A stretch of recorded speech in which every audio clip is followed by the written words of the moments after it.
Hey everyone, it's Sam here from Sugar Spun Run, and today I'm showing you how to make my easy homemade granola recipe. My granola recipe is super simple to make and it's so much less expensive than any granola you would buy in the store. To get started, the first thing you're going to want to do is preheat your oven to 275 degrees Fahrenheit. Next, we will need our oats. You'll need 4 cups of old-fashioned oats for my granola recipe. We'll also add 1 cup of nuts. I'm going to be using whole almonds, but if you want to substitute a different nut, that would be fine. Pecans or cashews would also be great options. Next, I'm adding 1 cup of dried cranberries. If you wanted to use raisins instead, that would also work, but I hate raisins, so we're sticking with cranberries. I also like to add a little bit of ground flaxseed to my granola. This is 2 tablespoons of flaxseed. I'm just going to use a spatula to toss together all of these ingredients until they're nicely combined. So I'm going to set my oat mixture aside for now, and I'm going to need a separate bowl so we can combine our wet ingredients. Start with 1/3 cup of honey. Add 1/3 cup of canola or vegetable oil. 1/3 cup of firmly packed light brown sugar. 2 teaspoons of pure vanilla extract. 1 teaspoon of ground cinnamon, and a 1/2 teaspoon of salt. Now you're going to want to use a whisk to whisk these ingredients together until they're completely combined.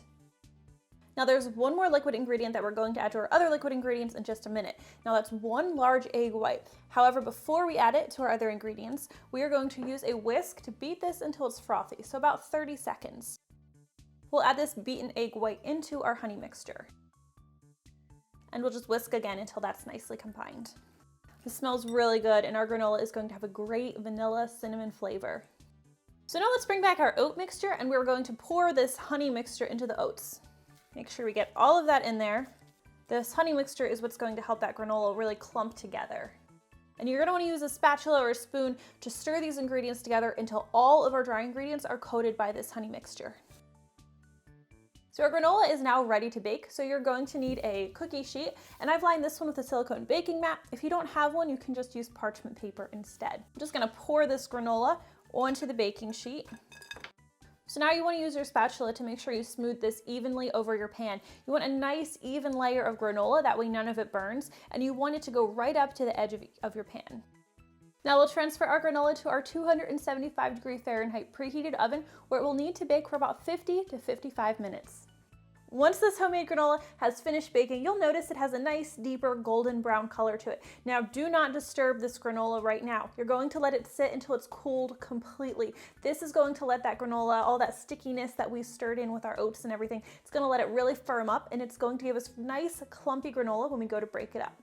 Now, once the granola has cooled completely, now you can use a wooden spoon or a spatula or even your hands to break it up into nice clumpy pieces. And that is how you make my easy homemade granola recipe. I really hope you guys will try this one out. If you do, I would love to hear what you think. Thank you so much for watching, and I'll see you next time. Hey, if you guys enjoyed today's granola recipe, I would really appreciate it if you would give me a thumbs up, make sure to subscribe, and hit that notification bell. Also, if you enjoyed today's recipe, here are a few others you might like as well.